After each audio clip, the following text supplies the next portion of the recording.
right, my name's Brent Harris, and I'm sitting here with Richey Sweeney. He's the founder of Southern Housing, and you founded Southern Housing in what year was that? 84. 1984. Well, that's a long time. It is a long time. How did you get in the mobile home industry? Well, it's a long story. I don't know if we got time here, but we'll try to shorten it down a little bit. I was selling some cleaning products, and I had a cleaner. You know, back in the 60s, they called them trailers back in them days. You know, they all had white metal on the outside with a colored trim, and the top of them was a metal with a sealer over the seam sealer over the top. And did Tidwell build all these? Huh? Did Tidwell build all these? Most of them, yeah. And that made black streaks when it rained down the sides of that white metal, and it was hard to get off. Well, I had a cleaner that I could spray on that and just wipe it off. It would come off pretty easy. So I went around to all the manufactured housing dealers in Tupelo, called them mobile home dealers back then, in Tupelo, Mississippi, and I would spray a place on the front of their office, right next to their front door, about a yard square, and wipe it off and just make it shiny white, and the rest of it have these black streaks all over it.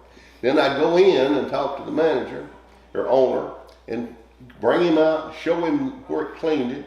I sold every dealer in Tupelo at least 5 gallons of that cleaner. I think you kind of had them over a barrel because everybody said it pretty spot. A couple of them complained about that, but anyway, it worked for me, and that was good, I guess. Yes, sir. And it worked for them once they bought it. But anyway, I had 2 dealers offer me a job, and I finally went to work for Colonial Mobile Homes.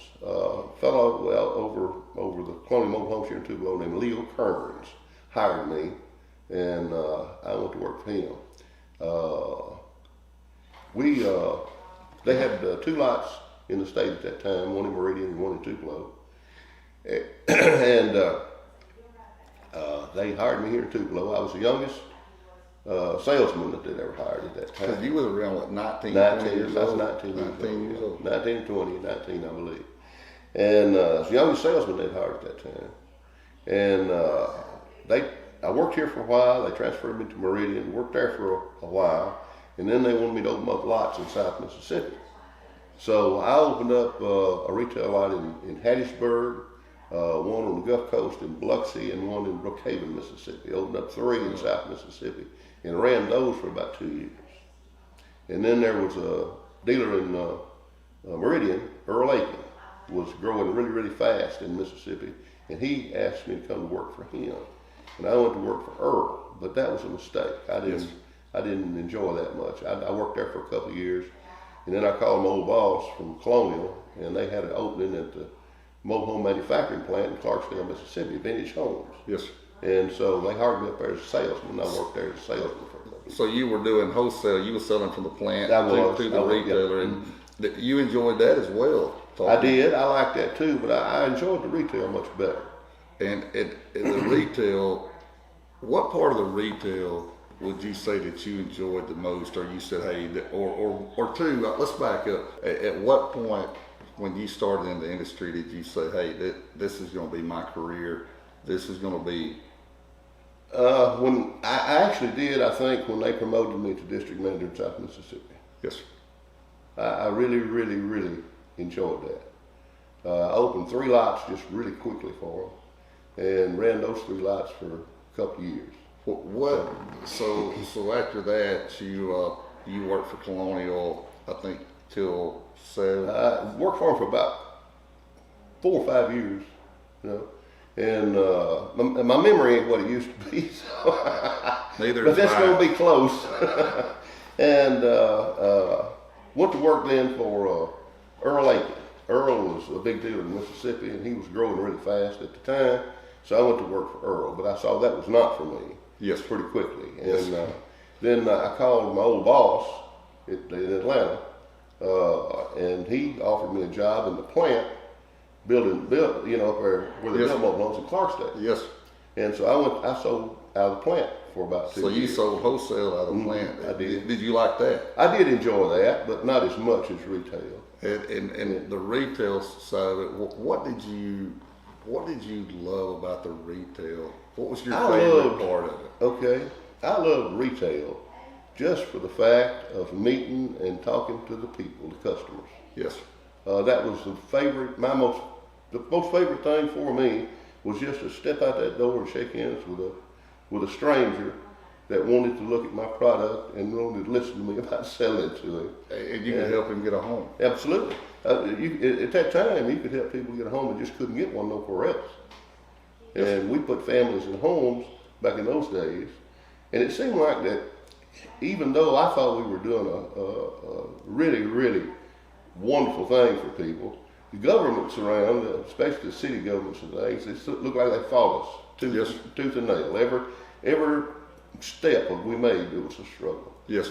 And after that, you left there. You worked in the plant, and when you left the plant, what was your next step? And well, me and a friend of mine had decided to go into business in Tupelo, Mississippi, and we done made all the plans, got ready to move, and he backed out on me and left me kind of holding the bag. Well, I scrambled around and borrowed a little money from my parents, borrowed a little money from my in-laws, and went in business by myself. I had to come up with the money he couldn't come up with, or didn't come up with, in 1975. And I opened up in Tupelo, Mississippi in 1975. My first business primarily was the repo business, because I just didn't have the money to swing floor plan. yes, sir. But I could pick up repos and I could retail them. Yes, sir. Refurb them and retail them. And so I did that for about a year until GE Credit gave me some floor plan. And what year do you think that was? It was about 76 or 77 is when I got floor plan by GE And Credit. $200,000 would go a long way floor plan. Oh, I don't think I had that much at that time, Brent. I think they gave me $100,000 floor plan at that time. And I could, but my most expensive home on the lot was $6,000 retail.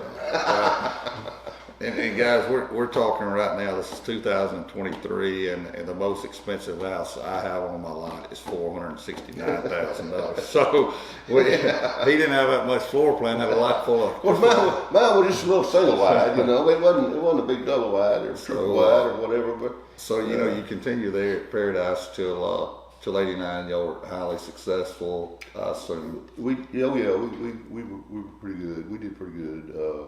In '89, you decided to buy your partner out. Or let her buy me out, Yep. one of the two. Yep. And she decided to do the buying instead of me, and so that's the way we ended that relationship. And in the meantime, though, in 1984, I had opened up Southern Housing with a partner, Pete Christopher. I'd opened up Quality Housing with another partner, Bill Rutledge. Yes. And so I decided that it was going to be difficult for me to make the kind of money I needed to make. Yes. With two partners Right. that were satisfied with just rocking along and selling a few houses a month. Right. So I bought them out, and I closed the Quality Housing operation and sold the property it was on, and took that money and started building Southern Housing. And I bought Pete Christopher out, and we built Southern Housing then up to 92. Is that when you opened? probably. Tupelo? I started opening multiple lots in about first part of 90, 91, 92. Yes. And we grew to, well, actually we had about 7 lots at one time. I had one in Columbus, one in Florida, That's exactly right. Baldwin, You had Ball. You had Saltillo, 2 in Tupelo, yep. and 1 in Batesville. And the Nelton store. And Byhalia. Byhalia. Now I don't know if I had all of those at the same time. Well, during the tenure, but we in did. during that period of time, we had that. And so, and I think it was around 92, you purchased the property at Barnes Crossing. That's correct. And That's correct. the corporate store moved there. Yeah, which was one of the best moves we ever made. Yes, it was. Yeah. You know, looking back for me now, to you to have the vision that you had to to leave South Gloucester to make that bold move by the mall was super. That was a lot of vision. Well, it took a lot of guts on my part at the time. I got to admit that, or at least brag about that, I guess, because it was enough money that it scared me. Oh yeah, yes, sir. It didn't look like that I could pay it back if things didn't really go well, you know. But fortunately, it did go well. It did, and I'm thankful for it too, because me too, man. in '96 is when I got to go to work for Richey, and you know, the thing that I think you did from me looking back on, that you always was able to put a great team together. And well, I tried to do that. I was not as good of a manager as I should have been in a lot of cases. And so I wish I'd done a few things a little different. I guess everybody does. Well, yeah. Once it gets past the fact. Yeah, you would never be. One thing I never ever regretted was hiring you. Well, I appreciate that. That's you know, and that's I'm thankful for that, because I get to sit here and the guy that I love like my dad, and 27 years after you hired me, we're sitting here, and Southern Housing has 6 stores today. Yep. And basically the store is run pretty much identical to the way that Richey run it. You know, with a few twists and things, but we started to say you had to do a few things different. Yeah, but still a lot of things are the industry has changed so much, Brent. You got to be doing something. You know, but the thing that I think is still challenging, that was challenging when you were there, is the financing.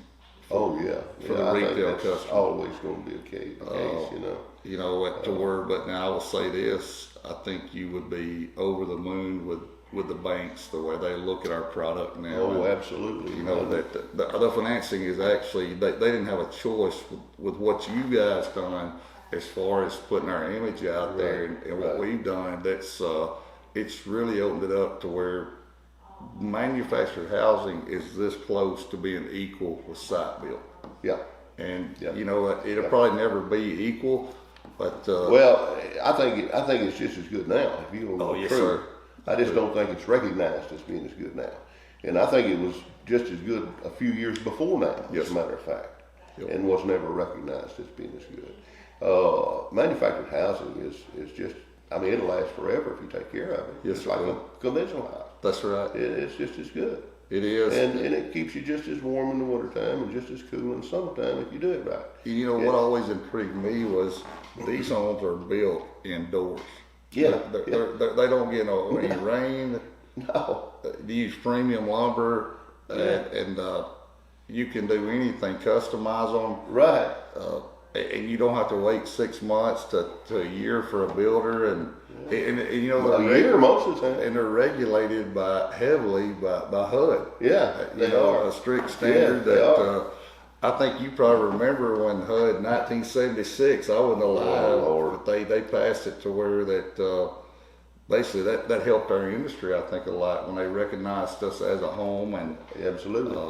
You know, so you were part of that. And they were built before that to the old ANSI, ANSI code, ANSI code. Just like the RV industry. That's right, exactly like the RV industry. Wow. And then when HUD recognized manufactured housing as a separate type of construction and put us under the HUD code, then that really changed the industry right then. It really changed it a bunch. Yes, sir. It improved it more than you can imagine. Yes, sir. And you know, I was thinking, you know, thinking about coming over here and sitting down, and I was just looking back at 27 years ago where this industry was, and we didn't really have any sheetrock houses like Tate and Texture. They were vinyl covered sheetrock with a VOG back strips. But now it would almost look like mine or your house. Absolutely. You know, it's amazing to what they've done on a chassis that they can do that, and or you don't even have to have a chassis. That's right. You know, mods is huge. I put a mod up in on a lot in Pickwick here a few years ago. Took the frame right out from under it and set it with a crane.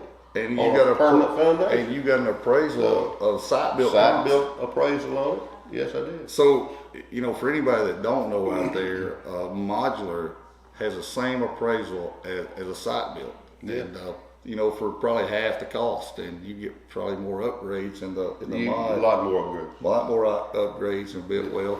I took up a lot of your time, but I just want to tell you that I appreciate you. I love you. I thank you for everything you've done for me. It's an honor to sit here with you. You forgot more about the mobile home industry than a lot of people ever know, and how God put me in your path is I'm very thankful for, and I love you and thank you for setting an example for me. I've always tried to treat you like a son. You did. I felt about you like a son. Yeah. I hired you when you were just a kid. Yep. And you had more potential than probably anybody I've ever had working for me. And I saw it right up front. And so you went through some ups and downs, as we all do, I guess, in life. Yep. And I tried to guide you as best I could. I don't think that it was me. I think you had it in you from day one. You had it in your heart, you had it in your mind. So it was I just was fortunate enough to have you under my guidance for just a few years. And it benefited us both. It did. And thank you for this. I love you.